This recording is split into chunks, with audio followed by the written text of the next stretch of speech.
Okay, ready? Okay, guys, good morning.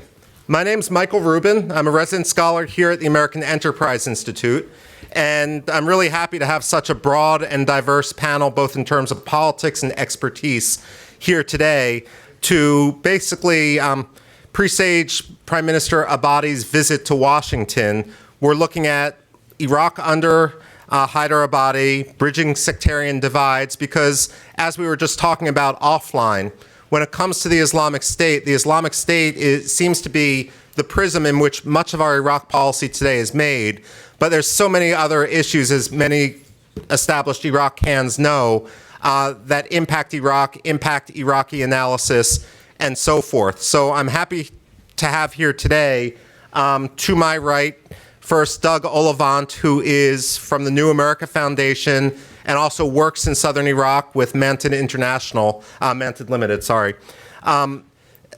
Next over is Denise Natali, who is at the Institute for National Strategic Studies at the National Defense University and is also the author of several highly regarded books with regard to Kurds. In fact, whenever anyone in Washington thinks about expertise with regard to Iraqi Kurdistan and more broadly Kurdistan in general, the first name on their speed dial is Denise Natali. And last but not least, Brian Katulis, who's a senior fellow at the Center for American Progress. CAP has just come out, and Brian has just come out with a new report looking at religious freedom in the Middle East, and we have copies of that out front, so I would highly urge you, if you haven't already grabbed the copy, to get one on your way out. But with that, instead of doing the traditional Washington, D.C. type panel where everyone issues an opening statement, the way we're going to work this is I'm going to ask a few questions to our panelists to spark conversations on that topic before then we open everything to the floor. But basically what I hope to do is to just spark a broad conversation with regard to many of the issues relating to Iraq, which are out there right now. And so actually I'd like to start with Doug, looking at, if you will, what does Prime Minister Abadi's visit right now in Washington mean for both U.S.-Iraqi relations and mean for Iraq itself and the future course of U.S. or regional Iraqi relations? Sure. Thank you, Michael. I think Prime Minister Abadi is clearly coming here right now on a high note. So he's coming off the victory of Iraqi forces, both government and non-governmental, into Tikrit. And more importantly, the much predicted, much anticipated massacres of innocent Sunni civilians failed to materialize. That simply didn't happen on the scale that many were expecting, predicting, in some cases almost gloating about. So he's really coming here at a very opportune moment for him. That said, I think there are still some dangers of misperception. Now, he clearly has to go back home with something, and I think his asks are pretty clear and pretty well telegraphed.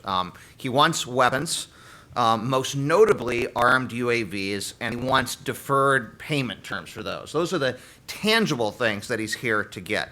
I think the most important intangible thing he's here to get is a better relationship with the U.S. Congress. It strikes me that his relationships with the executive branch are somewhere in the good, okay to pretty good range, but I think he has a very serious problem with the Congress, in particular the Senate, and that's something he's going to have to work on.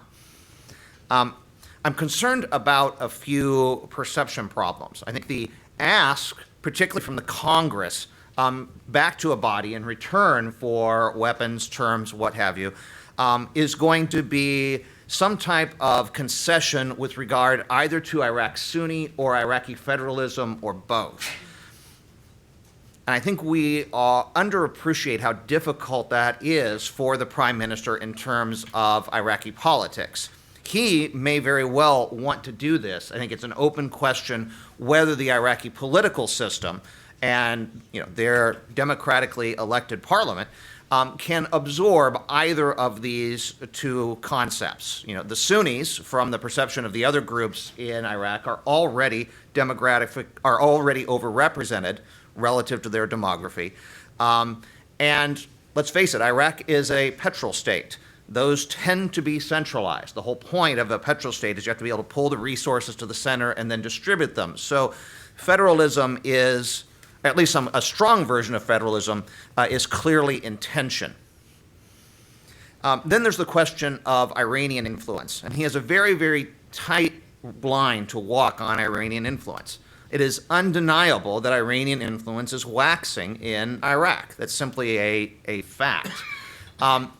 What Prime Minister Abadi has to convince Americans and the American political system is now is the time for the Americans to double down on their friends in Iraq to try to counter Iranian influence. And that Prime Minister Abadi is one of these Western-looking friends that we should support. But that is a difficult case to make someplace where, in a time where, again, Iranian influence is clearly on the rise in the country, if not in Abadi's office in particular. And I guess I'll wrap up with, I think there's a real possibility for the dialogue to just, the dialogues to pass each other. I think from the perception of the Iraqis, the Americans are offered a chance, they're offering the Americans a mulligan on being the ally of choice. From their perception, when they needed us in June, we weren't there, didn't get on board with the anti-ISIS fight until August, and they are here to ask us to be their default ally of choice. And they're going to offer us that opportunity. I think if that opportunity is passed, then the next stops on their trip are Tehran and Moscow. But again, I think from the U.S.'s perception, this may be another opportunity to get more concessions from the Iraqis, and so that conversation may pass, those two conversations may bypass each other. Thanks. Thanks, Michael. I don't want to repeat what Doug said, much of which I agree with. Largely, Abadi's visit in the immediate term is to secure military support for the fight against ISIS. This is the priority of the Iraqi government. But in addition to that, Prime Minister Abadi is coming to town not only, and I agree with Doug, to court Congress, but Washington in general, because right now this is a very, in my view, pro-Kurd, you've this city or town that there's a wave of, he's coming into a period of time where there was a wave of pro-Kurd independence, or the idea that the Kurds were, the model for the rest of Iraq. You've seen this everywhere we go. Congress proposing a bill to directly, or certain members of Congress, to directly fund the Kurds, or, the Kurds are pressing their strong lobby for heavy weapons, direct military support to the Kurds. I mean, he's coming in at a time where the other part of Iraq has been, and in some ways successfully, tried to differentiate itself. So Abadi, one, can come in and say, look, we are a viable partner. Right now, probably just as viable partner as the Kurds. We are working with not only the Sunni Arabs, but the Kurds. We've tried to do all of the things, such as cut this oil deal. But nonetheless, to show that Iraq is unified, in fact.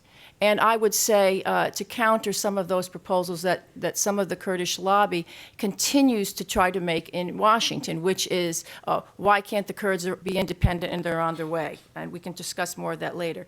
There's another issue. Again, ISIS is on the primary issue of the agenda, but there's these other key issues, and one of them is oil. And there was this temporary oil deal between the federal government and the Kurds cut in December. It's pretty bumpy, but again, the Iraqi government has been forthright and it has been making these payments, but nonetheless, there's a lot of issues at stake, and a part of this is renegotiating and strengthening the Ankara-Baghdad relationship as well. So to what extent can Abadi bring those parts and pieces together?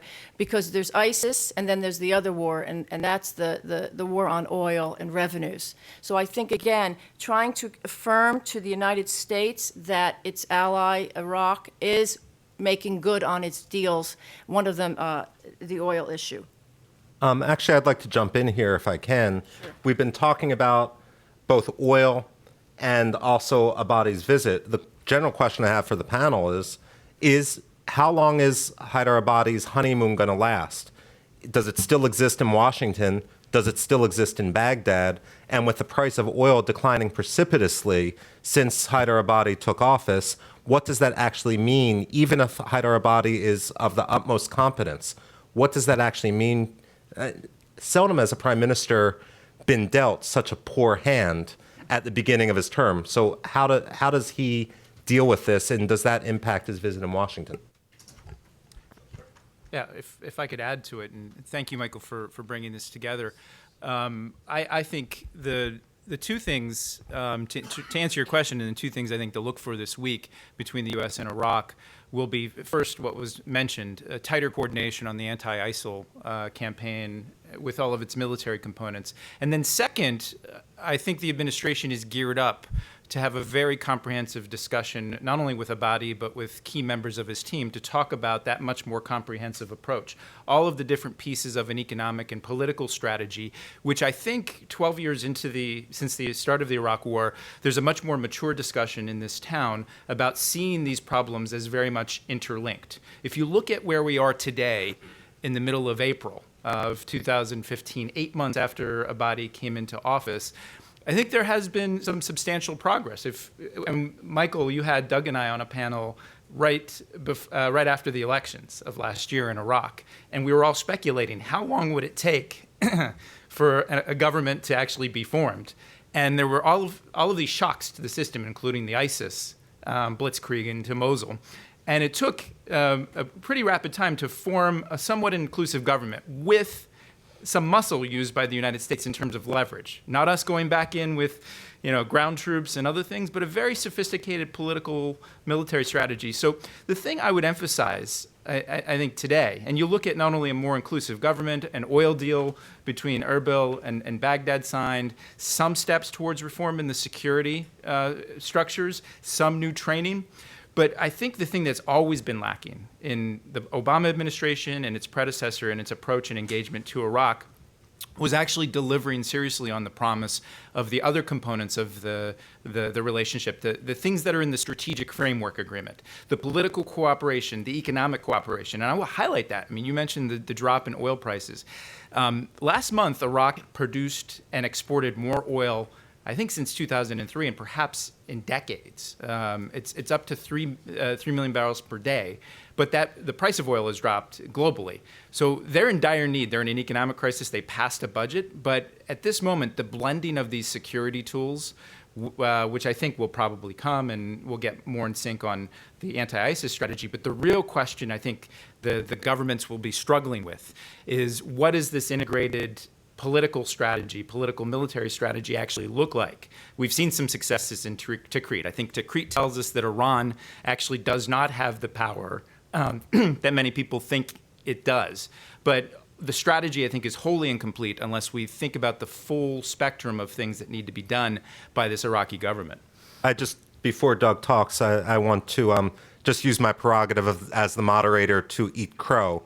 Because when we were on that panel a year ago, I think both Doug and I were dead sure that we would see another Maliki term. Now, granted, this was before the rise of ISIS, but I do seem to remember you sitting on the panel, maybe in the same exact chair, saying, not so fast, not so fast. You weren't certain that Maliki was going to get a third term. Maybe there would be someone else from inside Dawa or elsewhere. So I just want to give credit where credit's due. Well, but I mean, that's an easy prediction to make because so much is unstable in Iraq right now. And I mean, the fundamental that I think more change is coming, right? We talked about the last 12 years. What about the next 12 years? I mean, 60% of the population in Iraq was born after 1990. Most of them don't know Saddam Hussein. There's a different era. Yes, much of it negative, but I actually think I'm a little bit more hopeful about Abadi, his visit, and the potential here, despite the tough work ahead. Well, I do think time is one of those metrics that we too often ignore. I mean, the folks entering University of Baghdad this year were, 7 years old when Saddam Hussein fell. But I do just want to call you out on the fact that I ate crow. And I said, we got it wrong. And you said, but that was easy to foresee. Anyway. I think that's the point that we're making about time is greatly understated. I've written at least once about how the new generation of politicians coming forward. And I highlight particularly the Sunni speaker, Dr. Salim al-Jabouri, who's younger than me in a country that values age. Also, people like Governor Akil in Karbala, this younger generation of politicians that's not so tied up in exile politics and all the brutal pettiness thereof, is, to my mind, a positive sign moving forward in Iraq. But very briefly about the welcome into town. Yeah, we're going to have a visit here this week by Not Maliki, just like we had a visit a month ago from Not Karzai. And that's an important thing, so there's a certain bounce from the fact that they are not a leader with whom the American political class had grown totally tired of. And so they get a certain benefit just from not being their predecessor of whom we had grown tired. That said, I think this does emphasize a certain American sensibility of looking at leaders in a binary sense. Either they're a good ally who more or less see things the way we do and do what we would like them to be doing in their country, or they're a very frustrating leader with whom we can't work with, who does nasty sectarian things. And we do tend to jump between kind of a 0 and 1 on whether we like these leaders or whether we don't. Now, Denise, you had actually, if I may, you had in your first contribution, you had talked a little bit about Erbil and about Iraqi Kurdistan in general. And one of the key things looking forward has been, if you will, the stability of Baghdad-Erbil relations, the stability of relations between Iraqi Kurdistan and the central government of Iraq, because of course, one of the things which Hyder-Abadi was applauded on was this temporary oil agreement, which you mentioned.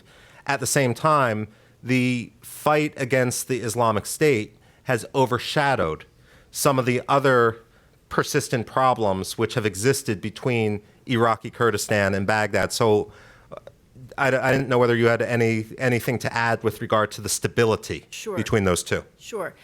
Number one, the Kurdish leverage in general has taken a really big hit. So that up to this point, much of that Baghdad-Erbil dynamic has largely been because of Baghdad's weakness, the conflict between the Sunni and Shia, and the Kurds have been able to benefit in great regard in regard to this. At this point, the Kurds are not in a good position as much as Baghdad, so they need to cut this deal. But it's no longer just about Baghdad and Erbil. Now you're looking at this weakened Iraqi state where the Baghdad-Erbil oil deal also affects the Sunni Arab communities in which the Kurds now share a 1,000-kilometer border, and they want some of the oil in those disputed fields that the Kurds took as well. So I would look at this as, and of course you have the rest of the Iraqi oil-producing provinces saying, hey, wait a minute, this is not fair. Why are the Kurds getting X amount from the budget and we're not? So the Kurd-Baghdad oil deal is the deal right now, because the Kurds are, $17 billion in debt, overextended themselves, and can't pay any of the oil companies, not let alone their civil salaries. Baghdad, in that sense, is in a good position. But a lot of this, again, reflects the fact that what kind of deals are the Kurds going to have to make with the Sunni Arab communities, either demanding their own province, but nonetheless claiming that the oil from Kirkuk, the oil from Nineveh is also theirs. And that, again, goes back to Turkey. So it's really complicated. It's getting increasingly complicated. And I see this as a fragile, I don't see this deal in any way as a stable one. And again, it depends on the Kurd overreach, because they've overreached to this point territorially and as well financially. And this is a great part of the reason why they're in the pickle that they're in. I just want to add one issue here. When I first went to Iraqi Kurdistan back in September of the year 2000, when you would drive between Erbil and Sulaymaniyah or vice versa, this was just 3 years after the end of the Kurdish Civil War, and so you would have to get permission from the Intelligence Bureau before going from the Kurdistan Democratic Party controlled portion to the Patriotic Union of Kurdistan controlled portion and so forth. And the Kurds have suggested that they've taken great strides towards unity, intra-Kurdish unity, in the years since then. And it's true. You can drive between Erbil and Sulaymaniyah without stopping and having all your papers shown in the same way they once were, although certainly at checkpoints people will keep track of who goes where and so forth. But the question is whether this unity is all it's made out to seem. And the Islamic State, again, has covered up some of the, perhaps overshadowed some of the problems in a way that they're not so evident. But for example, when it comes to Iraqi Kurdish demands for heavy weaponry from outside powers, one of the things that's actually quite interesting is the Islamic State has actively tried over the last several months to destabilize Kirkuk. Kirkuk is actually quite a success, especially given the pessimism with which people looked at the Kirkuk problem with Arabs, Turkmen, Kurds, Sunnis, and Shiites. It really was a flashpoint, and every analyst highlighted it as a flashpoint. Well, now the Kurds are in control of this, but it's, from the point of view perhaps of Erbil, the wrong political party which is in charge of it. Nejmuddin Karim, who is the governor and is affiliated with the Patriotic Union of Kurdistan, but is also somewhat independently minded, has had to face this destabilization campaign on the part of the Islamic State without getting any of the international assistance to the Peshmerga, all of which has been delivered to Erbil, and Erbil has refused to provide it on to actually where the fighting is. It almost seems as if the parties and the powers that be inside Erbil are stockpiling weaponry to enhance their own domestic position, to strengthen their own domestic position, rather than to share it across Iraqi Kurdistan in a truly unified way. And the question is whether ultimately those continuing lack of unity is in the long term going to provide an opening either for the Islamic State to exploit or quite frankly, for Kurdistan's enemies in a broader political context to exploit. But I just throw that out there. I just want to add to that. This is not only happening, this claim, and it's an important claim that Michael just made, because you hear we should arm the Kurds directly, they need heavy weaponry. If you know what's going on the ground, not only is every group trying to tactically use military aid to advance their own agenda, but this is actually extremely divisive because the aid's not even going to Soleimani equally. I mean, you've heard this, not only Kirkuk. So again, we are indirectly, one of the secondary consequences of the idea that, not that we don't arm the Kurds in some way, but there's no conditionality on it. It's just, here's your aid, it goes to Erbil. So it's actually enhancing these fragmentations. And much of this, again, is embedded in this deep rivalry, whether that be to check the growing Barzani power, whether that be now you've got influences from Iraq, from Turkey and Syria through the PKK coming in. But it's really a lot of moving parts right now. And the military issue that Michael talked about should really be taken more seriously than we just need to throw more weapons at the Kurds, and heavy ones at that.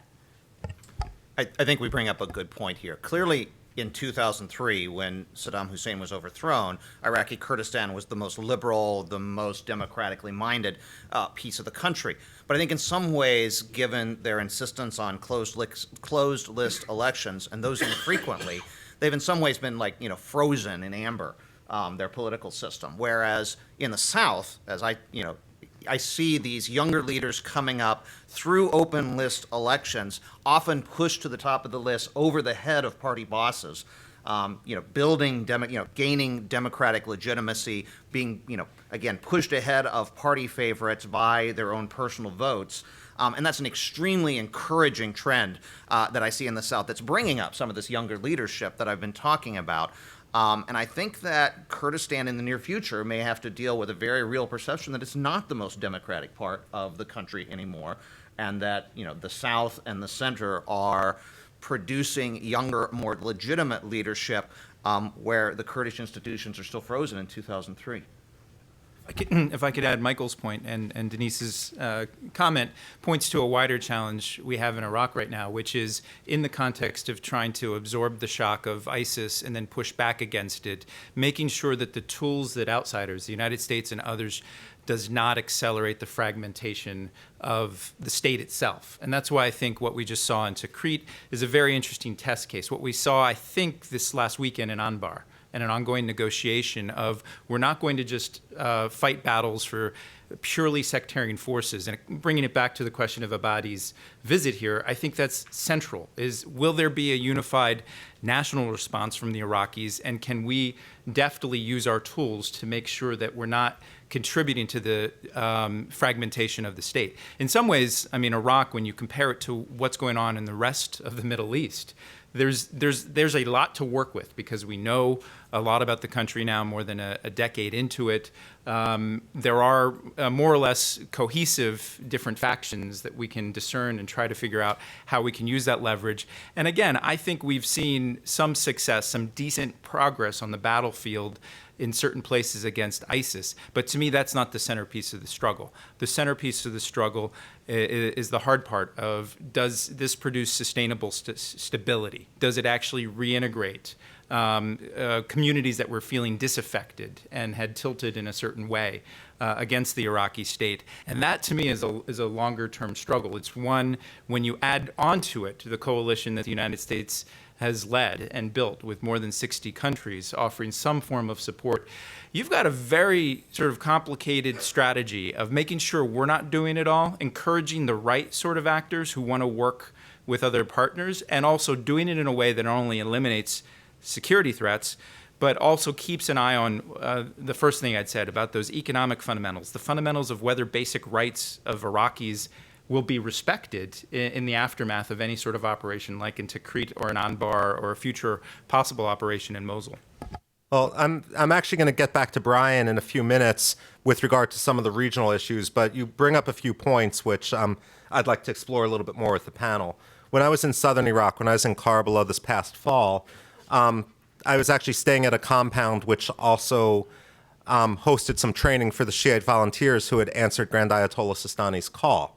And in talking to intellectuals in southern Iraq, newspaper editors, university professors, and so forth, they were pointing out the problem which I think pretty much everyone recognizes, especially in the South, that some of these volunteers, I mean, when I would see them get off the bus for their 30-day crack training course, some of them were 15 years old, some of them were 60 years old, and most of them were quite naive geopolitically. They were answering the Grand Ayatollah's call, but they weren't the deep cover Iranian agents, which some in the United States likes to see when we look at any sort of Shia. That doesn't mean that the Iranians hadn't penetrated here and there, but one of the greater concerns, while we might talk about the Iranian influence in the United States, it's that if you have a guy who's volunteering to fight the Islamic State, that's a shoeshine boy or a kebabchi. Well, after he puts his life on the line, when the Islamic State is defeated, and I think Vice President Joe Biden was absolutely correct to say that in Iraq now there's a sense that it's inevitable that the Islamic State is going to be pushed out. They're not going to want to return to being shoeshine boys and kebabchis. And so this brings up the broader question about how you decommission them. What sort of entitlements do they see? And of course, there's parallels here to Kurdistan after the long fight of the Peshmerga against Saddam Hussein prior to the establishment of the Kurdistan regional government. You had many Peshmerga who had been heroes in the mountain, who had come back and demanded government positions. And in those government positions, perhaps they didn't have the competency that they had when fighting Saddam Hussein in the mountains. And ultimately, one could actually argue that some of this led to, and this demand for entitlements, this demand for money and reward, ultimately contributed to the Kurdish civil war between 1994 and 1997, which was ultimately over revenue sharing. Now, the question I have, therefore, is when we look at the decommissioning of not only the volunteers, but some of those in Mosul, who perhaps have been fighting on the wrong side, but out of opportunity, how is al-Abadi, how is the United States, how are the regional states going to manage the decommissioning, the rolling back, if you will, not only of the Shiite volunteers, but also of some of those who may have been foot soldiers for the Islamic State? Is the National Guard, which the Iraqis are starting to stand up, the answer to this, at least to keep some people in the barracks with salaries, but with the decline of the price of oil, is this a good idea, the right idea at the wrong time, simply because it's not affordable? So before we talk about the regional issues, what happens not just the day after the Islamic State is defeated, but the month after and the year after in trying to reintegrate some of these more sectarian forces? I guess I'll start. There are certainly going to be issues with demobilization. I think perhaps not as much as we fear. Part of this is demographic. The 60-year-old man who got on the bus, he probably wants to go back and just be in the home that he came from. And, the 30-year-old with the wife and 2 kids definitely wants to go back to the home and the farm. The 15-year-old who's had a rifle in his hand for the first time, he may well be a problem. And that we're going to have to figure out what to do.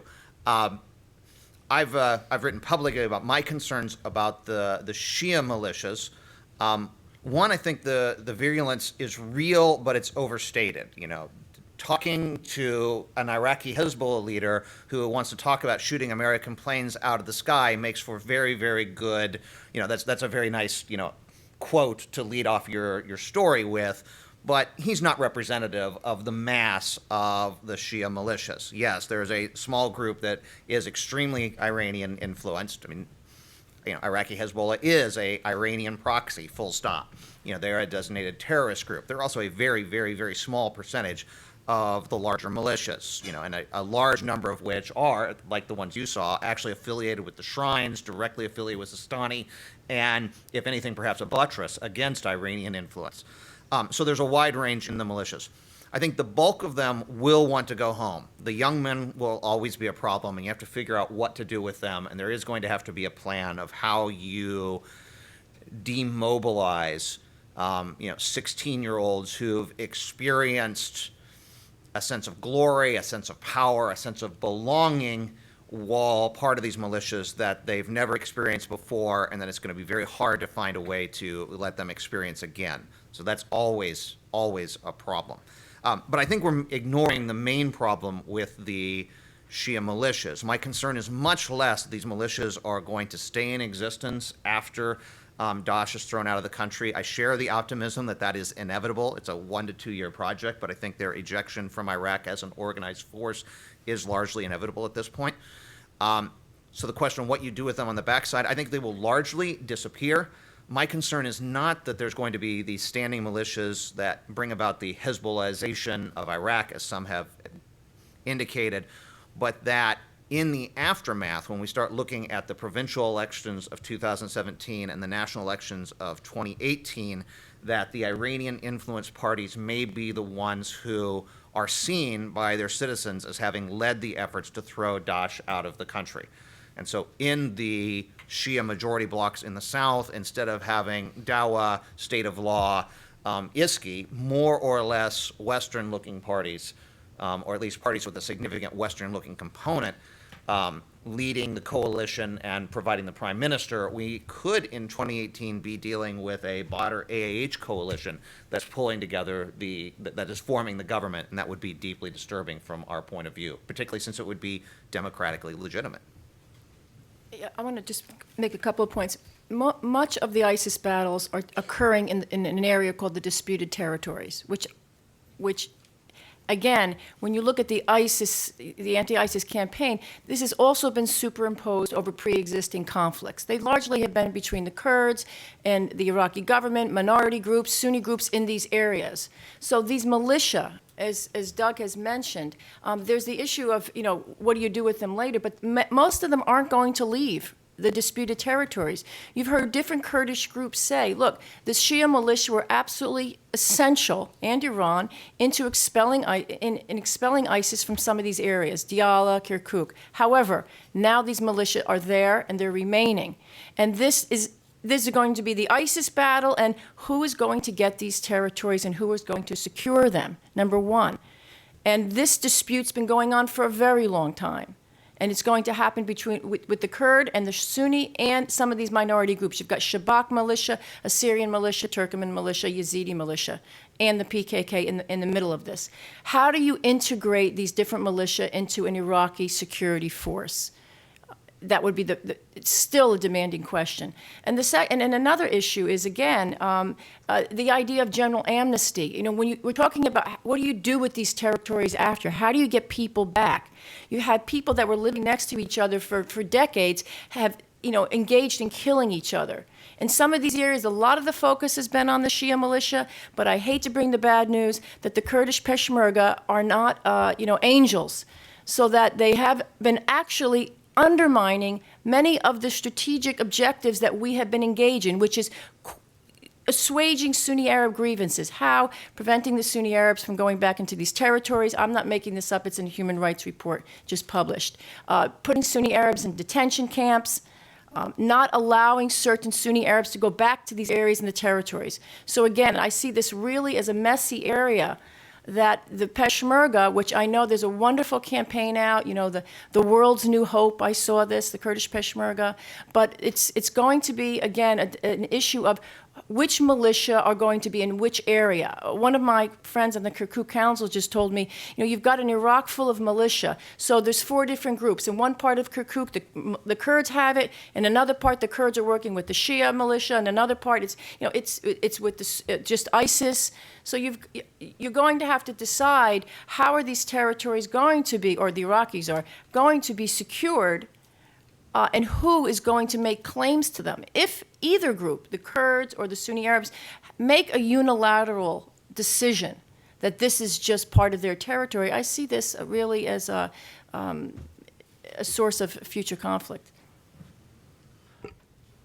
If I could add to it, there's been great reporting about just this dynamic of Iraqi forces that have been trained by the United States and others by day serving in the Iraqi forces, and then by night serving in the militia. So there's this, or various groups, there's this duality. To answer your question of what happens after ISIS is defeated, a lot of, I think, the answer coming from the United States and many countries is the Iraqis themselves have to sort that out. And I think the tough question does connect to not just security forces writ large and what we talk about in terms of the army, but what do the police do in these neighborhoods? How do those police actually connect to systems of justice? This sounds so soft or smart power-ish, but it's essential to the next phase of whether the Iraqis, if we've learned anything from the last 10 or 12 years, or if we should have learned anything as Americans, is that we can't impose these sorts of things on societies. We can actually offer help and assistance, and I think that's what's smart about the current model of engagement. But the main point is we've got to follow through. Right, I mentioned this coalition that the United States has helped build. It's got 5 working groups, one on the military, one on cutting off financing, one cutting off the flows of foreign fighters, one on countering messaging and countering violent extremism. The 5th is on stabilization. And stabilization really gets into the details of issues of governance, of basic justice, which is something that I think many Iraqis feel like they've not had for decades, even before the war, under Saddam Hussein certainly. And these are deep sort of historical issues. I highlight them not to sound pessimistic. I actually think it's an opportunity now for Iraqis to sort of turn the page on it, but also to highlight them that to answer your question, Michael, it is largely about what Iraqis decide to do for themselves and the support networks that the international community and the region can actually try to offer. And that's, again, a tough thing to do in this current region of the Middle East. Well, don't turn your microphone off, because you've talked a lot about the international community. Yeah. You've talked about the region. And never before, at least not since the late 70s or the mid 60s or perhaps the early 50s, has the region been in the type of flux in which it now finds itself. And Iraq is a fault line for this. When Vice President Biden was giving a speech at Denise Natali's home institution just last week, he talked about some of the positive aspects which have been out there, with Riyadh, for example, promising to open an embassy in Baghdad, despite Iraq having a Shiite prime minister, although Vice President Biden had said Shiite president, but let's put that aside. At the same time, when we look at Iraqi Shiites in the United States, all too often there's this characterization that American policymakers make that they're fifth columnists for Iran, and that falls into a propaganda aspect which existed under Saddam Hussein and before. But sometimes where there's smoke, there's fire, and there's no doubt that Iran has unprecedented influence in Iraq right now.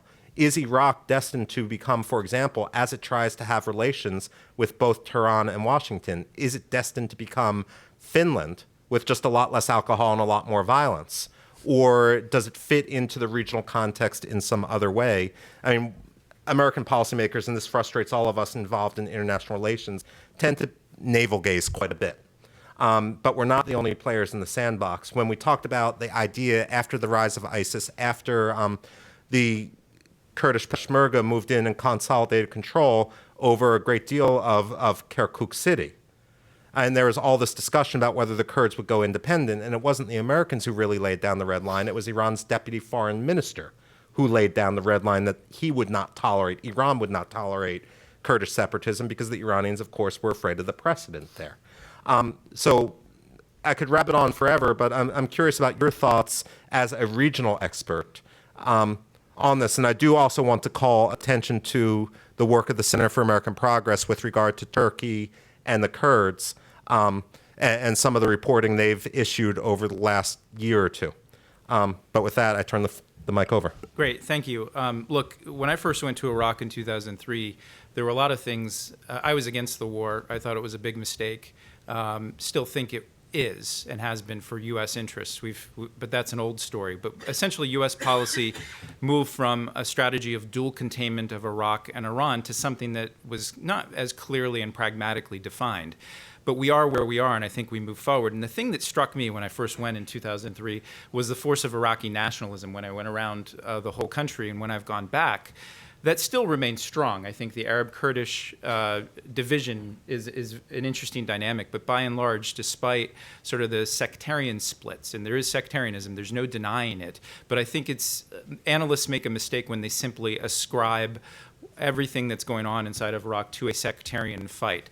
It certainly is a sectarian dimension, but at its core is the lack of leadership that actually appeals to constituencies and ordinary Iraqis who want law and order, who want basic decency in their lives. So I hope that Iraq does not become some sort of Finland or some, and I don't think it will, because I think that force of that resilience among Iraqis is quite strong. I hope we'll see that on display.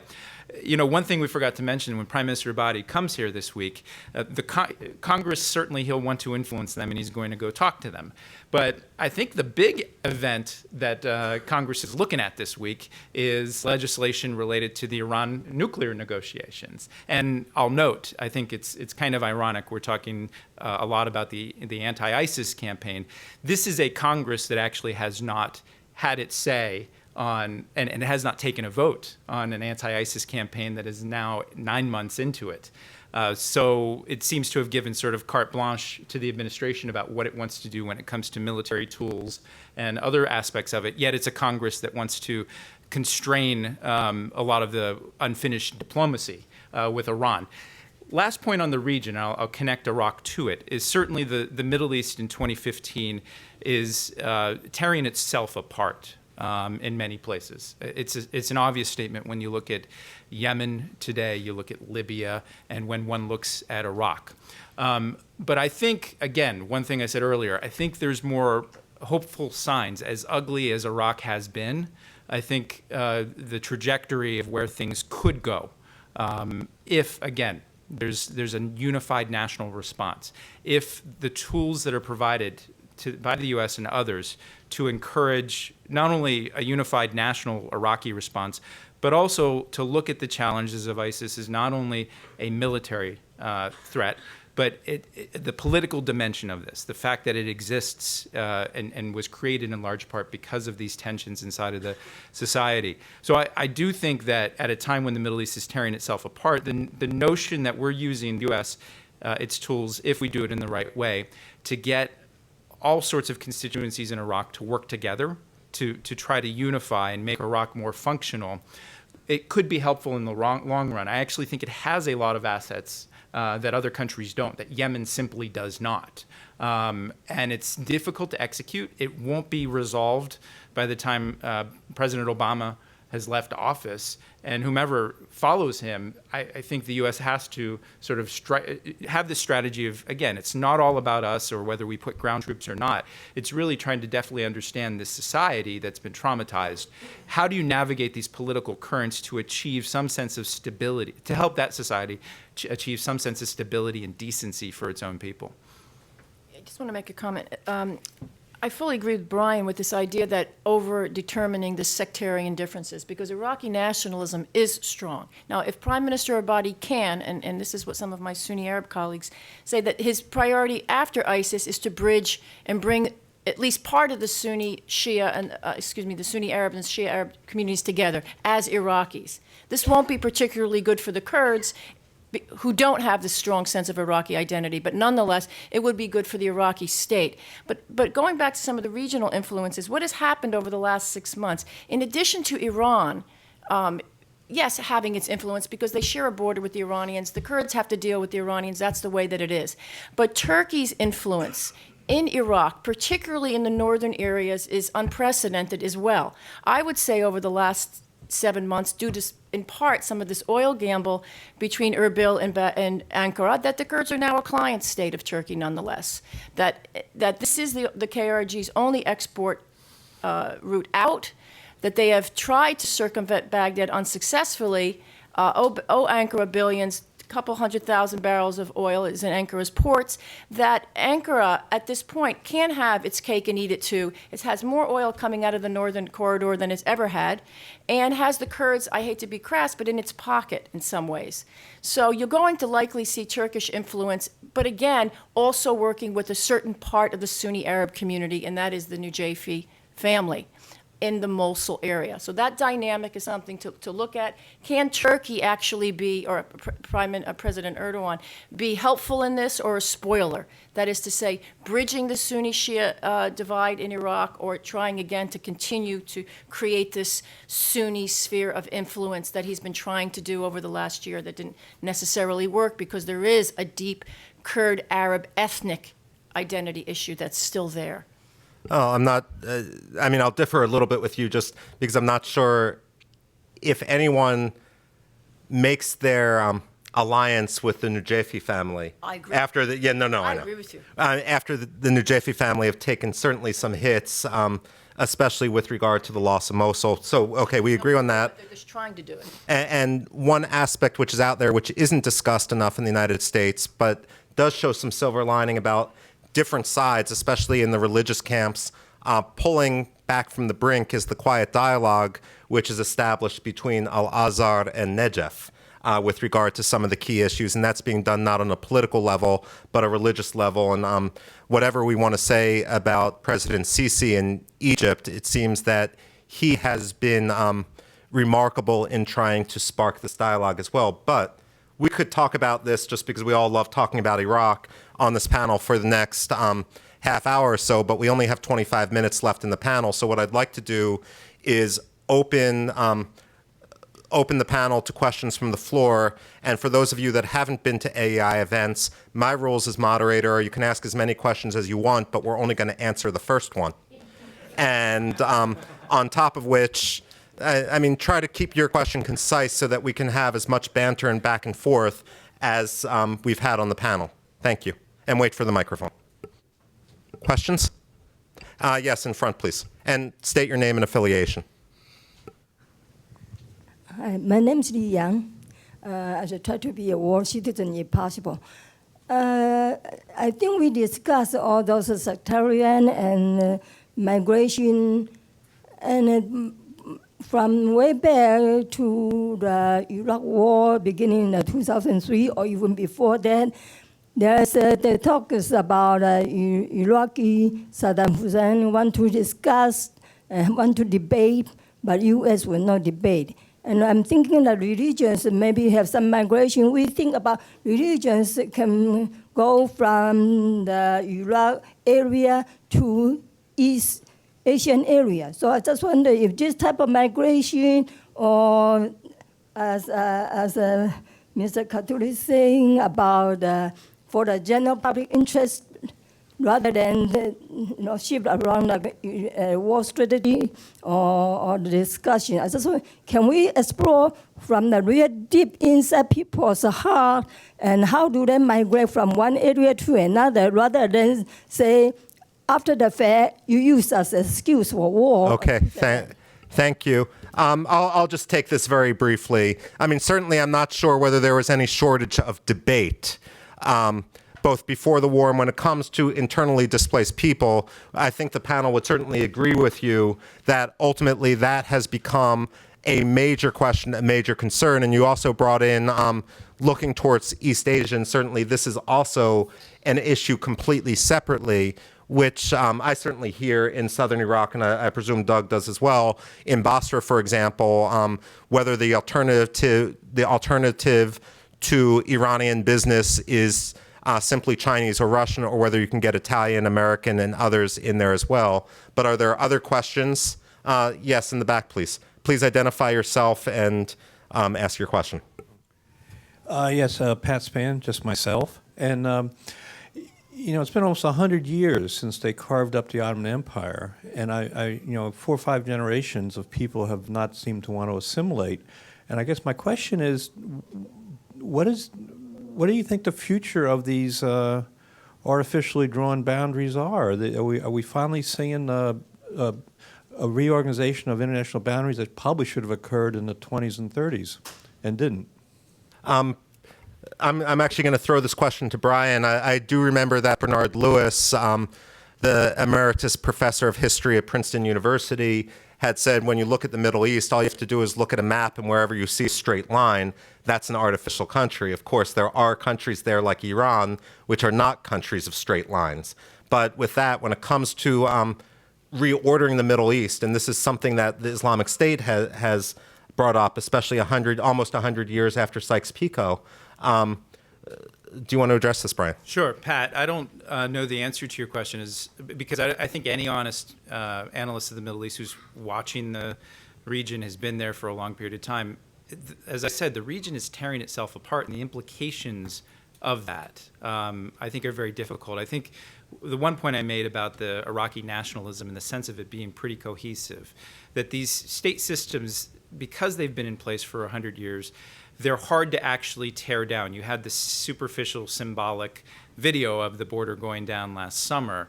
And again, I think that more likely has provoked a response against the ISIS, and it's going to take a while for the campaign to push back. So, the region itself may look quite different, but it's got to decide, I think, and we hope through political and diplomatic means, but we've seen through a heck of a lot of violence and force. I think it would be a bad idea, and I oppose the ideas that Vice President Biden had when he was a senator in 2006, 2007, in part because I think the issue of efficacy and who actually does that, and the process by which you get to decentralization.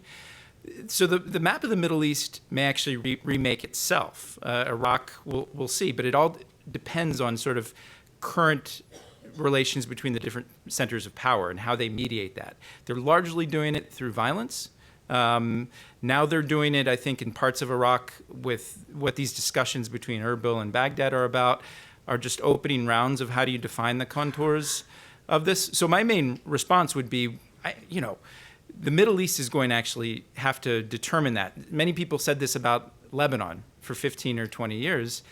And Lebanon's still together. It's got an uneasy balance. It's still in it, but it's still sort of cohesive and it endures. So whether or not those borders were legitimate when drawn, they have some sort of staying power that, and my main answer is that outsiders cannot come in and say, here's the new border, especially when there's a lack of sort of settling of the conflict. And Syria, I'd say the last thing, I hope we can mention Syria briefly. I see these problem sets as very much interlinked. And the current U.S. policy approach is very much Iraq first in terms of fighting ISIS. I think that is a main deficiency in the current strategy, that we lack a coherent way forward in Syria that links up with what we're trying to do inside of Iraq. And it actually could be devastating, especially if these campaigns move forward in Mosul and Anbar, it could push some more of the violence into Syria and make what has been an awful situation even worse for Syria. And the thing that dismays me the most, and I think will be seen as the biggest shortcoming of the Obama administration's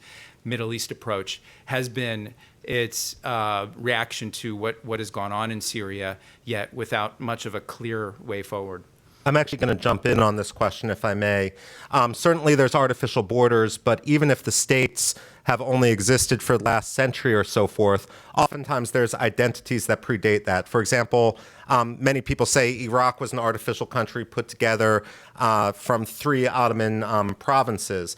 But the fact of the matter is there's a concept of Iraq going back centuries, at least until the 12th or the 13th century. The same thing can be said about Kurdistan.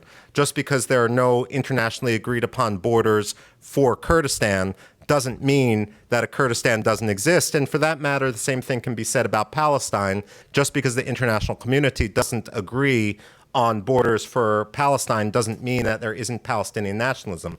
Now, that said, many of these countries might have been artificial in one context or another, but 100 years of shared experiences, oftentimes shared negative experiences, does craft an identity. And one thing I noticed, and I presume that my fellow panelists have noticed, that when they have gone into Iraqi households, and you go into basically the equivalent of the living room, which is, or reception room, chairs around the perimeter of the wall with a television, when people are watching the news, there's a great deal of, the only thing that can unite Iraqis is when an Egyptian, a Palestinian, an American, a Russian are on Al Jazeera or al-Arabiya talking on behalf of the Iraqis. And the last thing I would point out is you do have a situation in which many of these states, however artificial they might be, will try to retroactively extend back their history. So that the Kurds, for example, today, some nationalist Kurds will claim direct descent from the Medans, and the Lebanese from the Phoenicians, and the Palestinians from the Canaanites. And much of this is historically nonsense, but perception means much more than reality. And the last point I would make on this is when it comes to Kurdistan, when it comes to the Kurds complaining that they were divided up in the wake of World War I into 4 countries, in reality, there's some degree of truth there when it comes to Sykes-Picot, for example, in the creation of Turkey, and we can look at the Treaty of Sèvres and the Treaty of Lausanne as well. But it was the Treaty of Erzurum in the 17th century that created the border with what's now Iran and Iraq. And so it just needs to be remembered that it's not simply the fault of Western imperial powers when it comes to this. If I can just jump very, very briefly. Yes, borders are often artificial. You know, Wyoming and Colorado look suspiciously rectangular to me. And the border between Canada and the United States is a very, very straight line. That does not mean that the people on the south side of it, even just a few miles, do not see themselves as distinctly American, and the people a few miles on to the north do not see themselves as distinctly Canadian, even though that border is also of relatively recent historical origin. I think when we look at Iraq, you know, it's now existed for a century. So there's no one living who really has any cogent memory of Iraq not being in existence. Everyone for the last 100 years has carried an Iraqi identity card. That said, Iraqi national identity is not as strong as, say, you know, American identity or French identity or Russian identity. It's not. It competes with other identities. It competes with ethnic identity, with sectarian identity, with regional identity, with tribal identity. But there is an Iraqi national identity there. You know, young men are still getting killed in Mosul for insisting on watching the Iraqi national soccer team, football team, they would say. You know, there is this sense of identity. There is something there for the government to work with, and I think that is Prime Minister Abadi's challenge. If he can tap into the nationalist strains, there is something he can work with. But conversely, those nationalist strains could be allowed to fade and perhaps one day die away. Sorry, just a final note. even beyond identity, who cares? It's about interests as well. So you're a Kurd and you're feeling in the north that we don't feel Iraqi. Who's paying your bills? Where's your money coming from? Who's securing your borders? You're a landlocked territory. You really don't have much choice. I mean, there's the identity issue, and then there's the interest issue. And I think a lot of the discourse is been overly simplified. Iraq's going to fall apart. The borders are, unauthentic, and Sykes-Picot is over. Instability doesn't necessarily lead to new states being created. We may have alternative governance structures. You see this, the FARC in Colombia. I mean, the Kurdistan regional government may exist not necessarily as a state one day because people say, well, eventually it's going to happen. Maybe it may stay the way that it is. Maybe it's in their interest because quasi-states actually have an interest in taking advantage of political limbo through all of these benefits and financial benefits. So keeping territorial borders ambiguous actually can work into the interests of political elites as well. Finally, I wouldn't overdetermine the unity of the groups within. That is to say, this idea of ethnic identity being primordialist, so that ethnic identity means that you have a state. Within these ethnic groups, there's also different, whether geopolitical interests, whether financial interests, that they may not all necessarily want to be a state. And you'd have to ask a lot of Kurds, for example. They all pretty much know, they're pragmatic. If you want to have a state because you're landlocked, you're probably a vassal state of Turkey or somebody else. And I don't think there's a whole heck of a lot of Kurds that want to be a vassal state of Turkey. I should note that the last several secessionist states, South Sudan, Kosovo, Timor-Leste, Eritrea, have all turned into failed states or extreme totalitarian states. But with that, let me turn over. Hi, Doug Brooks, Afghan-American Chamber of Commerce. What sort of assurances can al-Abadi bring that there will not be another Maliki or Maliki himself coming back to sort of destroy all the sort of good works that the U.S. will be doing in the next few months and years under the Iraqi political system? What can he bring to the table to say we're not going that way, even if it's not going to be me who's going to be there? I don't think he can bring guarantees. I think what he's bringing is a request from the Americans to help us not go there. The best way for there not to be a return of Maliki, or for there not to be, or for Iraq not to turn into an Iranian vassal state, or for that matter, for Iraq not to splinter, is continuing strong ties with the United States. In a spirit of reciprocity. It doesn't help if the Americans continue, as many do, continue to look on Iraq as a vassal state, as a proxy, as something that we've bought and paid for. That is simply not a helpful way of looking at the problem, and that will backfire. But to the extent that we can develop strong ties, not only militarily, but as Brian brought up, on the much wider range of issues, very clearly laid out in the Strategic Framework Agreement, economic, cultural, political, etc., educational, then the odds of Iraq turning back to one of these dark futures are severely diminished. But I don't give guarantees about states in the Middle East. Anything can happen. Can I add just one thing quickly? I mean, I think I want to stress also, al-Abadi has said some good things about the need to have international monitors on the human rights situation. And Denise mentioned the human rights reports coming out. And again, this sounds like it's soft, but it's terribly important to long-term stability and security. If after an operation like Tikrit, various sectarian militias go in and just wreak havoc and just plunder the place, and there's no accountability for that. So his commitment, his statement, al-Abadi, about the need for international monitors, his openness to it, I think is important. I mean, watch what happened with Ned Parker, journalist, this last weekend, the threats that he had against them. That sort of environment, and if you're working on Afghanistan, is very bad for the long-term.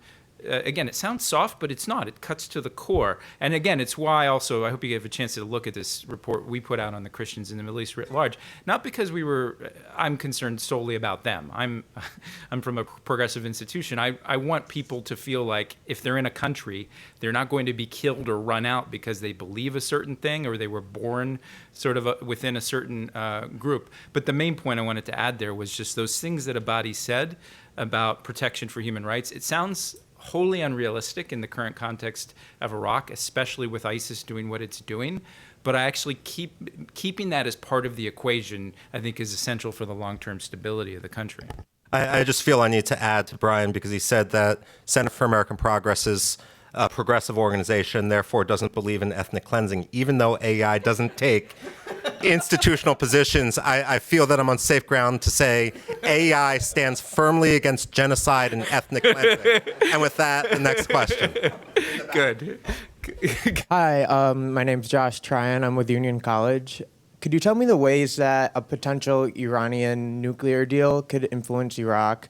I see if sanctions are lifted, then that's another avenue for the international community to buy oil and invest within Iran that might take away from international investment within Iraq. Thank you. It's a very good question. I just want to keep it focused on the Iraq angle, as you suggested. I can think of two ways. Number one is, and this is a problem which the Iraqi Kurds are having right now, and to some extent the Iraqi central government is as well, that oftentimes when people see what great natural resources they have, they forget that they're in an international competition and that they have to they have to outcompete the rest of the world as well in terms of stability, in terms of the offers made. I believe it was Shahistani, the former Iraqi oil minister, who had bragged that he had negotiated historic terms for Iraq that maximized Iraq's potential, or that maximized Iraq's interest above all the others. And in response to that, he may have maximized Iraq's interest so much that, frankly, many of the international oil companies began ultimately looking elsewhere. The other point on this would be, I'm not one who's afraid that if Iran develops a nuclear weapon, that they're going to take it and drop it on Saudi Arabia, Israel, or American forces in the region. But what I do worry about is Iran might become so bold behind its own prestige or its own deterrence. And this deterrence might not simply be nuclear. It might be purchasing the S-300s finally from the Russians, that they may feel that they could lash out conventionally and asymmetrically. And even if the Iranian government itself is sincere on the issues of coming in from the cold, that doesn't address the more ideological factions within the Islamic Revolutionary Guard Corps. Just one other statement. You'd have to ask, over the last year or two or three, Iraq has filled some of the Iranian, the gap in Iranian oil. So the question you'd ask is, if and when Iranian oil comes back online, or its other resources and gas, how would that affect the Iraqi market? Right? You've already gotten, you're worried about, will Iraq reach its quota? How can Iran come back online? Will that spur a competition between the Iraqis and the Iranians? There's shared oil fields that they haven't come to agreement with as well. And then, of course, there's the whole gas issue in the north. The Kurds' golden egg was the idea of getting out their gas. Now, why would Iran want to have any competition with its gas exports and have the Kurds underbid them with the Turks? So, a lot of this, again, goes back to the hydrocarbons market and the Iranians coming back online. Very quickly, hydrocarbons will be an issue if the Iranians come back on. That'll put further downward pressure on hydrocarbon prices. Although I suspect that that may already be priced into the market. But in general, I think economies are regional, and having a very, very large neighbor that is effectively locked out of the world economy, I see as a drag on Iraq's economy. So yes, there'll be competition from Iran, but having an Iran through which international goods and services can flow, that's not locked out, an Iran that has SWIFT codes that can do international transfers, will make things so much easier for Iraq in so many ways that I expect it's a huge net gain, actually. And for the Iraqis then see themselves as interlocutors between the Americans and the Iranians, having kind of de facto informally done that for about a decade now. Two final questions, the gentleman in the back with the tie and then the lady sitting here by the window. Hello, Adam Kaplan, USAID. Seeing that I agree with you, a lot of the eggs are in Hadi's and our interest in bridging the Sunni and Shia Arab divide. But the trends in the region are certainly, the winds in the region are certainly not blowing in that direction. Look at Yemen, look at Pakistan, look at Syria. How heavy a lift is this? What are the chances that he's actually, and we in helping him, are actually going to be able to pull this off? Okay.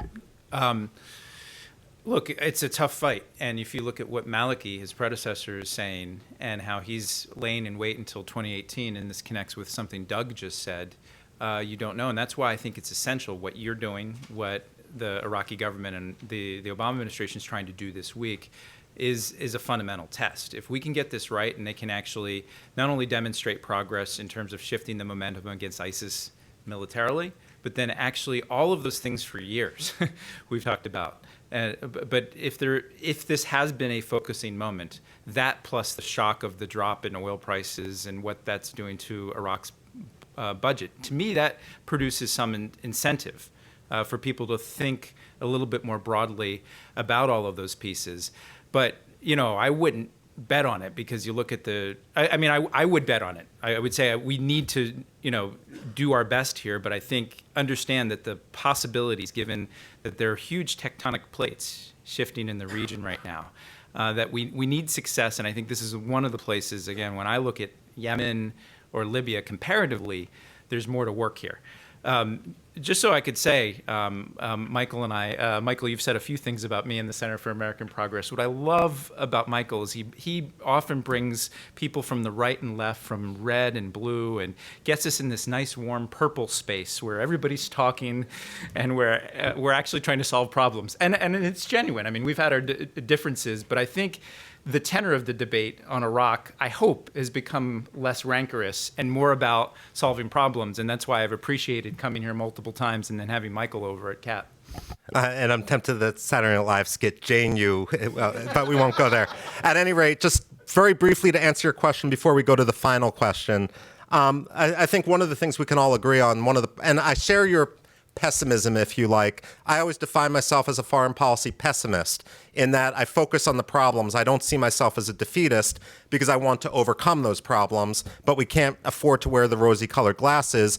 That said, American policy is a bad case of attention deficit disorder, and this spans administrations. Now, this is a frequent Groundhog Day type lament, but we do hope that in 2016 we could actually have a foreign policy election in which, whether it's Hillary Clinton or Elizabeth Warren or Martin O'Malley, or whether it's Scott Walker or Jeb Bush or any of the Rand Paul, at AI, he who should not be named, you have a situation in which hopefully we can have a real debate about a strategy and how countries and problem spots like Iraq fit into that so that we don't get into this ADD. Where do we want to be 5 years from now and how do we get there is a debate we too often don't have, as we tend to be reactive. And even when presidents do voice a foreign policy, as I would argue George W. Bush did and President Obama did, oftentimes then you have a discrepancy between the speeches of the president and the ability of the National Security Council to ensure that that strategy is implemented. So I do count that as part of the problem of ADD. But let me go to the last question. Sorry, thank you very much. Hafsa Halawa, independent analyst. But I'm a bit perplexed, honestly, that we're talking about Abadi as a success, because in my opinion, the last 12 months do not show grand success, economically, politically, or even military strategicness. My question is two things. When are we going to, or do you feel the administration or anyone is looking beyond military towards, and not just Sunni inclusion in politics, but good governance? I don't hear corruption. I never hear corruption written or talked about in terms of Iraq. Iraq is one of the most corrupt countries in the world. And beyond that, how can we ever move forward and create a secure Iraq if we don't have a strategy for Syria? Very good questions, and certainly I think everyone on this panel actually has written on corruption a great deal, so it's an omission. But let's combine this very briefly because we have 1 minute left with our closing statements. If you want to answer that very, very astute question. I'll do it quickly. We're not disregarding corruption, and I don't think any of us are trying to say that Abadi's just been breezing through, but he has, in some ways, at least bridged the Sunni grievance issue in some parts. I mean, you have Sunni Arab officers who, just a year ago were vowing to, to create their own region or to leave, and now they're, at least moving back in toward the fold. That is a significant accomplishment. Now, and the same thing goes with some of the temporary deals with the Kurds. Whether these are pacts of political inconvenience, it's not that the corruption issue or the human rights issue is being put aside. This is just not the political priority right now. It will come back to the fold. But I think after a year that the Abadi government has done things that I, couldn't have imagined done in 5 years with the Maliki government. I want to say to my friend Hafsa, I did mention Syria, not in a defensive way, but the panel is on Iraq. But I mention it in the context they're very much interlinked. And when I was talking about good governance and the need to fulfill commitments on the Strategic Framework Agreement, and again, there's a model, I think, if not a model, but Afghanistan, when you look at what happened last month and Karzai's visit, and I think the much more positive space we're in, certainly corruption, I would put to that. I think the question to those who raise corruption as an issue, which it is, it's been called the second or first insurgency of Iraq, is what concretely needs to be done by the Iraqi government, what's the expectation of those offering support to the Iraqi government. So I'm with you. I'm completely with you, and I hope you didn't take away anything from my comments also about Abadi. I don't know if anyone said the word that he's been a success. I think relative to where he was, where Iraq was in the past, I think there's been some markers of progress against beating back ISIS militarily, but it's an incomplete process. He's been slightly better in terms of dealing with the optics and the general mood of sectarian issues, but there's a heck of a lot of work that needs to be done. So I hope this work, and our friend who's with the government from USAID and others, I hope, I think they're pragmatic about it. They understand that Abadi has all sorts of constituencies and a power balance he's got to deal with. So issues like the National Guard and that concept of the National Guard are actually stuck right now a little bit politically, in part because of some of the very issues that you're raising. But I just want to close by saying, too much of the narrative, and when Congress does debate the fight against ISIS, it's often about how many bombs are we dropping, or do we need boots on the ground? And I don't mean to belittle that, but it's just such a narrow slice of what is actually the full spectrum strategy that Iraq needs and then Syria needs for itself to actually produce some sort of sustainable and just stability. It's certainly an exaggeration to describe Prime Minister Abadi as a success. I talked a lot when we did our last panel on the elections. My plea was, I hope we don't have another national unity government, because those things are just inherently inefficient and corrupt. There are no, with the possible exception of Winston Churchill's wartime government, there is no good example of a national unity government that actually works effectively. And now we have another one, and it'll be at least until 2018 until we can hope to get a majority government in Iraq that can govern more efficiently and not just serve as a spoil system. But I think that there are 101 reasons for pessimism about Iraq. The one thing that gives me optimism is, as I was going around Iraq in February and talked to Dr. Salim al-Jabouri and some other members of the administration, I kind of went around to Iraqi elites, and I kept doing this with my hands. I'm like, look, if Nouri al-Maliki was here and Tariq al-Hashimi was here, well, then Abadi's here and Dr. Salim's here. And they were like, yeah, that's pretty much right. So, they're both representing their constituencies. They both have certain red lines, but they're both looking to make the deal. And I think that's a very, very important thing as we move forward. Finally, on corruption, I work in southern Iraq. It's endemic. It's everywhere you go. What I tell people is I think it would be interesting if we had people who could try to work this more effectively. I think the one problem that we have, with the NGO community in general and our good friends at USAID is we're Americans and Northern Europeans. We don't know anything about this. I would love to send some Southern Italians and Greeks. They would know how to deal with it. I'm sorry? Yeah, or Arabs from more mature countries. People who understand clientistic systems, who understand that there's some inevitable bakshish. How do you make this less corrupt? Not perfect, not America, not Sweden, not Denmark, but, Greece, maybe. I'd settle for that. So that's the debate of functional versus dysfunctional corruption. I just want to thank all our panelists, and I also want to point out that if you didn't get your questions answered, within an hour, I believe that Ambassador Lokman Faili, the ambassador of Iraq to the United States, is going to have a Twitter Q&A session with the hashtag #AskIraq. And so it's a good way to also see whether he agrees with the panel or so forth. But thank you very much for attending. Thank you for attending. Until next time.